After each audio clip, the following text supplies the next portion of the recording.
Welcome student, Diploma Civil Second Year 4th semester, Subject Irrigation Engineering.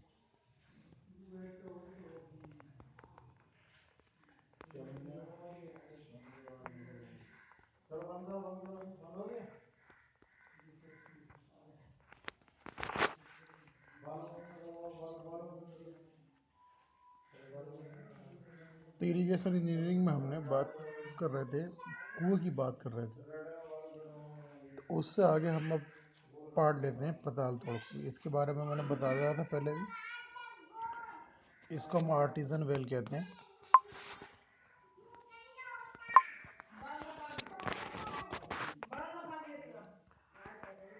इसको हम artesian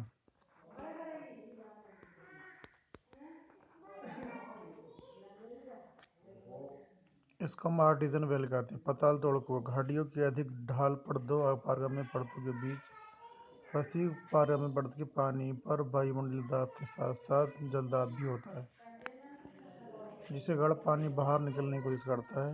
जो ही अपारगम्य परत को फोड़कर पारगम्य परत फोड़ी जाती है तो पानी जलदाब से बाहर निकलने लगता है।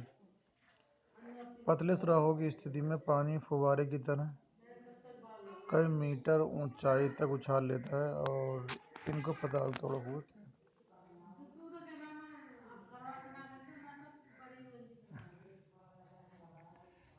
इन्हें स्रोत अथवा बहते हुए कुएं फ्लोविंग वेल भी कहते हैं और इस प्रकार के कुएं सर्वप्रथम आर्टोइस में पाए गए थे, इसलिए इनको आर्टिजन वेल भी कहते हैं। इसको मैंने पहले भी पढ़ाया था।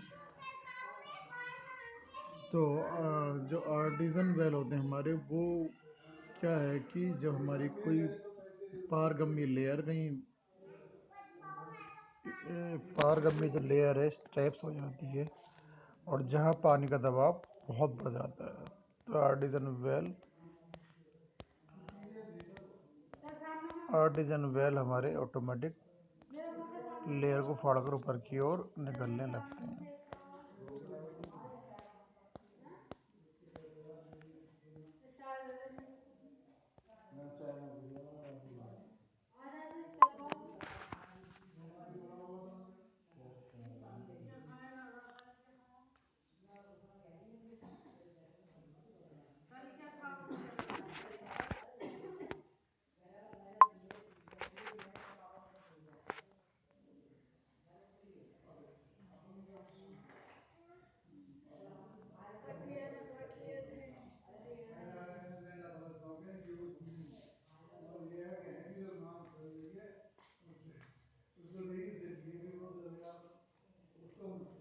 जलदाब से बाहर निकलता पानी, जलदाब तल, भौम जल तल, ये हमारा क्या है, पारगम्य परत है जिसके अंदर बहुत ज़्यादा पानी है और इस पानी को जब हम ऊपर की ओर निकालते हैं। भौम जल तल, जलदाब से बाहर निकलता पानी, जलदाब तल, आर्टिजन वेल। तो ये मैंने फिगर पहले भी आपको बताई थी। इस पूरी फिगर में सिर्फ यही है कि हमारे पास इस तरह की लेयर्स कहीं फंस जाती हैं तो वहाँ पर आर्टिजन वेल अपने आप डेवलप हो जाते हैं।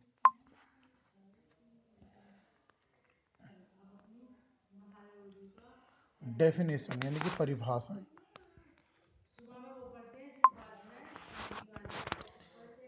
डेफिनेशन, कुएं की पानी देने की क्षमता, यील्ड ऑफ वेल। कुएं की पानी देने की क्षमता, कुएं से पानी बाहर निकालने की दर को कुएं के पानी देने की क्षमता कहते हैं। इसे कुएं की लब्धि के नाम से भी पुकारते हैं। इसकी इकाई लीटर प्रति मिनट अथवा घन मीटर प्रति घंटा है।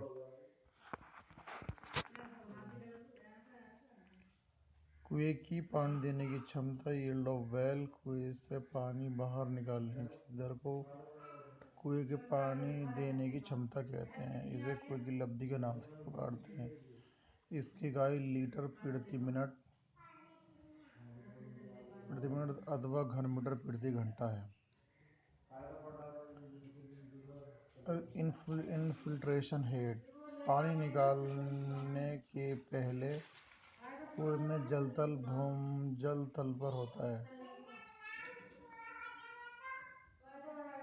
पानी निकालने के पहले कुएं में जलतल भूजल तल पर होता है, परंतु पानी के निरंतर निकलने से कुएं का जलतल पूर्व जल तल से नीचे उतर जाता है। इन दोनों जलतलों के अंतर को रिसन हेड के नाम से पुकारते हैं। पानी निकालने से पहले कुएं का जलतल भूजल तल पर होता है, ठीक है, ग्राउंड लेवल पर होता है, ग्राउंड वाटर के तल पर होता है, परंतु पानी के निरंतर निकालने से कुएं का जलतल पूर्व जलतल से नीचे उतर जाता है। इन दोनों जलतलों में अंतर को रिसन हेड के नाम से सीधे कह रहे हैं कि जैसे कि सपोज ये हमारे पास कोई ग्राउंड लेवल है और कोई वाटर का जो लेवल है, सपोज करो वाटर का लेवल इस लेवल पे है, इसके नीचे वाटर है, और जैसे हमने कुआं यहाँ खोदा, कुआं खोदने के बाद कुएं का लेवल भी हमारे पास यही था, बट जैसे जैसे हमने पानी निकाला तो वो कुएं का लेवल हमारा पानी का यहाँ आ गया, तो इसका वाटर लेवल ऊपर रहा, इसका वाटर लेवल डाउन हो गया। जितना ये डाउन हुआ इसको हम रिसन हेड कहते हैं। तो कुएं का जलतल जितना नीचे हुआ तो हम उसको रिसन हेड कहते हैं।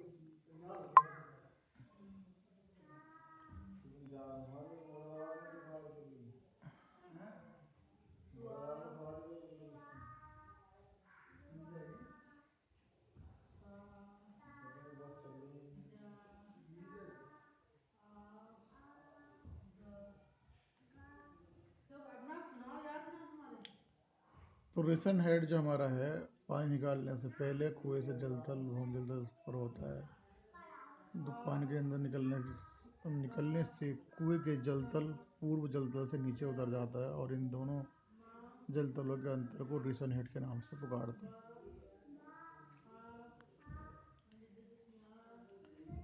क्रिटिकल डिस्प्रेशन हेड, सीमांत risen head.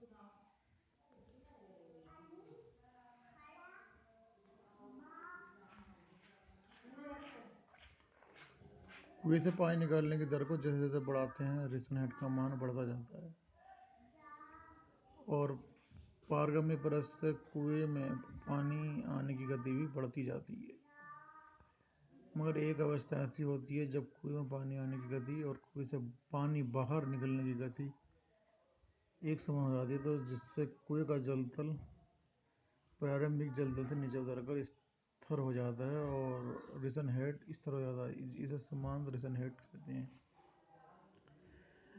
Critical depression head यानी कि सीमांत रिसन हेड वो हुआ कि जब हम कुएं से लगातार पानी निकालते हैं तो उसका एक टाइम के लिए जो लेवल होता है वो स्थिर हो जाता है। उस स्थिर हो जाने पर हमारा जो रिसन हेड है वाटर लेवल से नीचे पहुंच जाता है। तभी उन्होंने बताया कि क्रिटिकल डिस्प्रेशन हेड सीमांत रिसन हेड कुएं से पानी निकालने की दर को जैसे जैसे बढ़ाते हैं रिसन हेड का मान बढ़ता जाता है।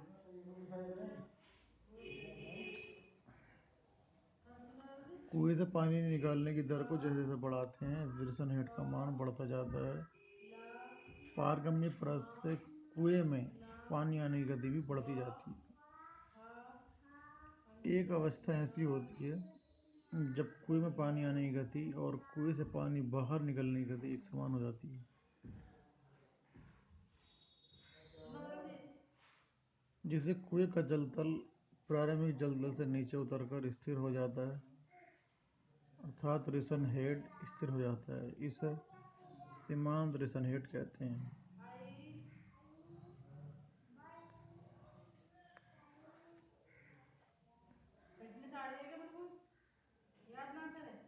पानी सीमांत रिसन हेड से कम पर निकालना चाहिए, तो सीमांत रिसन हेड से पानी निकालने की गति थोड़ी ही बढ़ते ही पानी के साथ बढ़ता कड़ भी कुएं में आने लगता है। पानी सीमांत रिसन हेड से कम पर निकलना चाहिए, क्योंकि सीमांत रिसन हेड से पानी निकालने की गति थोड़ी भी थोड़ी भी बढ़ती है तो पानी के साथ मृदकड़ कुएं में आने लगते हैं। सीमांत रिसन वेग। सीमांत रिसन हेड पर कुएं में पानी जिस गति से आता है वह सीमांत रिसन वेग कहलाता है।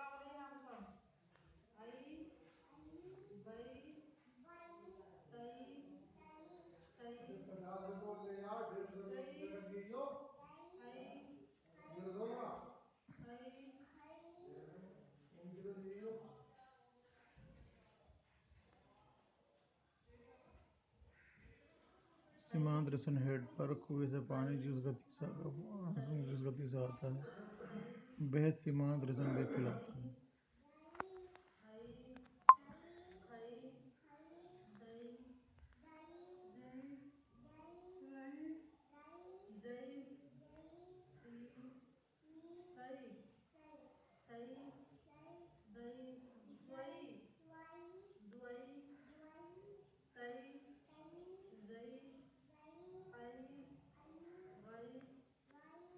ये एक फिगर दिखा रखा कुएं में जल का अपकर्षक चक्र वक्र। तो ये कुआं है, भूम जल लेवल है, यहाँ पे ग्राउंड यानी कि वाटर लेवल है। ये हमारे पास भूमि का तल है, भूमि का तल है, ये भूम जल है, ये सब दिखाया है यहाँ पे। ये भूम जल का लेवल है यानी ग्राउंड वाटर। अब कोई कुआं हमने खोद रखा तो इसका वाटर लेवल यहाँ पे पहुंचा तो इसने रिसन हेड कह दिया इसको। ये रिसन हेड है हमारा, क्योंकि इस तो पानी हमारा भरा हुआ ही है, फिर सब में पानी भरा हुआ ही हमारा रिसन हेड होगा। रिसन हेड होने के बाद में अपारगामी सतह आ गई। अपारगामी सतह पे हमारा ये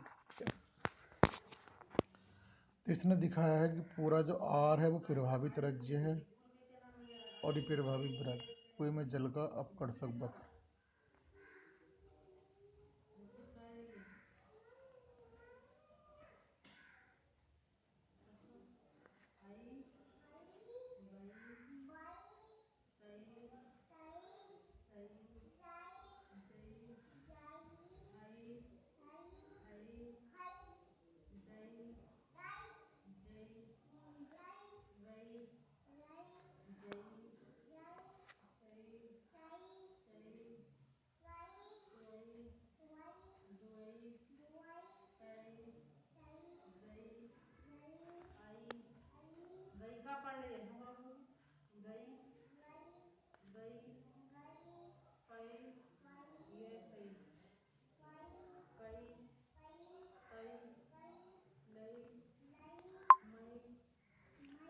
तो इस तरीके से हमारी कुएं पर जो का जो स्ट्रक्चर है वो इस तरीके से होगा। और जैसे जैसे हमारा वाटर लेवल कम होगा वैसे वैसे साइडों से इस तरीके का एक कर्व बनेगा, ये जैसा कर्व बनाया।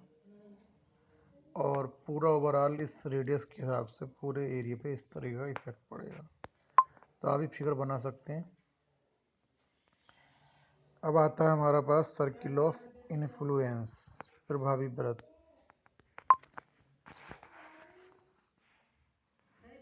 Circle of influence. कुएं से पानी निकालने पर कुएं के बाहर चारों ओर का भूम जल तल धीरे धीरे नीचे गिरने लगता है।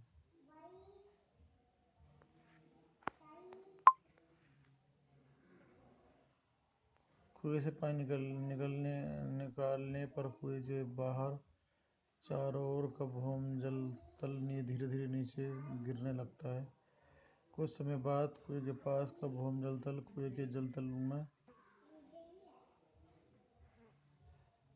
तल के तल में रहता है, परंतु जैसे कुएं का जल तल से ऊपर उठाते जाते हैं पानी का तल कुएं से दूर होता जाता है। भूम जल तल कुएं के केंद्र से जिस दूरी के वृत्त में स्थिर रहता है उस वृत्त का प्रभावी वृत्त के नाम से पुकारते हैं और इस वृत्त की त्रिज्या को प्रभावी त्रिज्या कहते हैं।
कुएं से पानी निकालने पर कुएं के बाहर चारों ओर का ग्राउंड वाटर तल धीरे धीरे नीचे गिरने लगता है और कुछ समय बाद कुएं के पास का ग्राउंड वाटर तल कुएं के जल तल के तल में रहता है, परंतु जैसे जैसे कुएं का जल तल से ऊपर उठाते जाते हैं, पानी का तल कुएं से दूर होता जाता है। तो भूमजल तल कुएं के केंद्र से जिस दूरी से वृत्त में स्थिर रहता है, उस वृत्त को प्रभावी वृत्त के नाम से पुकारते हैं। इस वृत्त की त्रिज्या को प्रभावी त्रिज्या कहते हैं। इन्होंने कहा क्या है, सर्कुलर और जल प्रभावी वृत्त जो हमारा है, कि कुएं से पानी निकालने पर कुएं के बाहर चारों ओर भूमजल तल धीरे धीरे नीचे गिरने लगता है। अब जाहिर सी बात है, हमारे पास कोई कुआं है, एक कुआं है, और जब जैसे हम इसमें पानी निकालेंगे तो क्या होगा कि बहुत ज़्यादा साइड से पानी भी धीरे धीरे कम होने लगेगा। कुछ समय बाद कुएं के पास का भूमजल तल कुएं के जल तल के तल में रहता है, कुएं का जल तल में रहता है और धीरे धीरे कुएं का जल तल से ऊपर उठाते जाते हैं। पानी का तल कुएं से दूर होता जाता है। भूमजल तल कुएं के केंद्र से जिस दूरी पर वृत्त में स्थिर रहता है, उस वृत्त को प्रभावी वृत्त के नाम से पुकारते हैं, और इस वृत्त की त्रिज्या को प्रभावी त्रिज्या कहते हैं।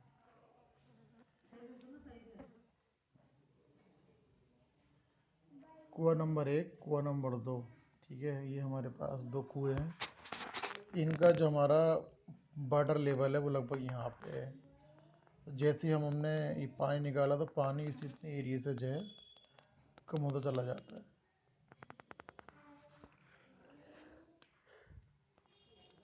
ये वो क्षेत्र है कि जो दोनों प्रभावी कुएं के अंदर पानी यहाँ से जा रहे हैं। अब दो कुएं प्रभावी वृत्त आपस में टकराते हैं, ओवरलैप करते हैं, तो कुएं के पानी देने की क्षमता कम हो जाती है और दो कुओं के बीच की न्यूनतम दूरी 75 से 180 मीटर तक होनी चाहिए। यानी कि कुएं हमारे आसपास नहीं होने चाहिए। कुएं अगर कुआं नज़दीक है तो 75 से कम की दूरी पर ना हो और 180 मीटर तक की दूरी पर होना चाहिए। तो अब आज के टेक्निकल दौर में हम कुएं का बहुत कम प्रचलन रहा है। ज़्यादातर हम बोरिंग ही करते हैं और जो ट्यूबवेल के ज़रिए पानी हम निकालते हैं।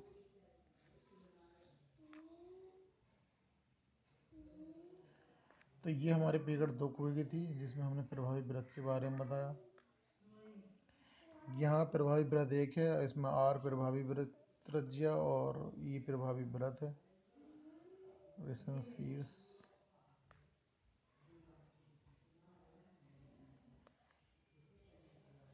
सीमांत रिसन हेड पर कुएं में पानी जिस गति से आता है वह सीमांत रिसन वेग कहलाता है।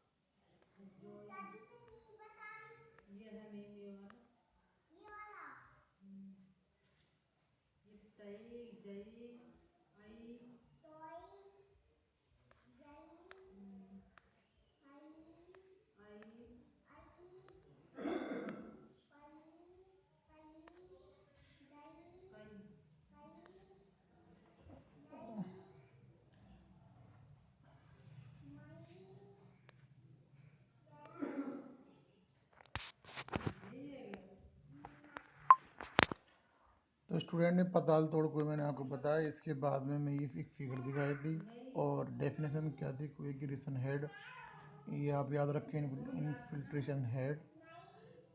एक आती है इनफिल्ट्रेशन हेड। रिसन हेड का मतलब होता है कि जब हमारे कुएं का water level ground water level से कम हो जाता है तो वो हमारा रिसन हेड कहलाता है।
तो ये बता दें रिसन हेड क्या होता है कि जो वाटर लेवल हमारे ग्राउंड वाटर लेवल से कम हो जाता है, तो उसी डिफरेंस को हम रिसन हेड कहते हैं।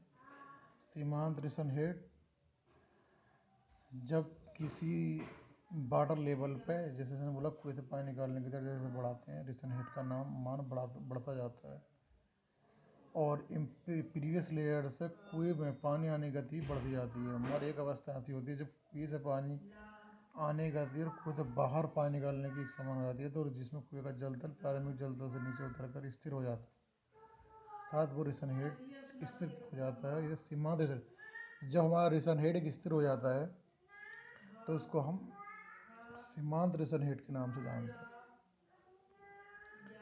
सीमांत रिसन हेड पर कुएं में पानी जिस गति से आता है वह सीमांत रिसन वेग कहलाता है।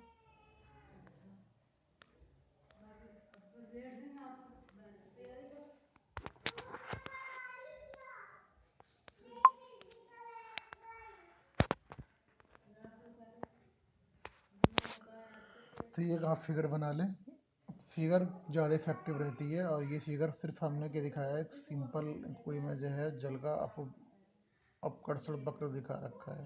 तो ये रिसन हेड कैसा होता है, पारगम्य लेयर पे हमारा कुआं टिका हुआ है और ये हमारा भौमजल लेवल है। तो जिस तरीके से ये हमारे फिगर हैं, इन फिगर पे आप थोड़ा बनाएंगे तो बेहतर रहेगा, क्योंकि इस पे जो मार्किंग है वो अच्छी हो जाती है। यहाँ पे सर्कुलर ऑफ द इन्फ्लुएंस दो हमारे प्रभावित वृत्त दिखाए हैं कुओं के, और जहाँ पर वो दोनों ओवरलैप करते हैं। तो इस पूरे कंक्लूजन में ये था कि दो कुएं जब आपस में खोदें तो वो ज़्यादा नज़दीक ना हो, 75 से कम दूरी पर ना हो, और जो रिसन हेड है, रिसन हेड ज़्यादा नीचे गिरने पर हमारे कुएं का पानी का निकास कम हो जाता है।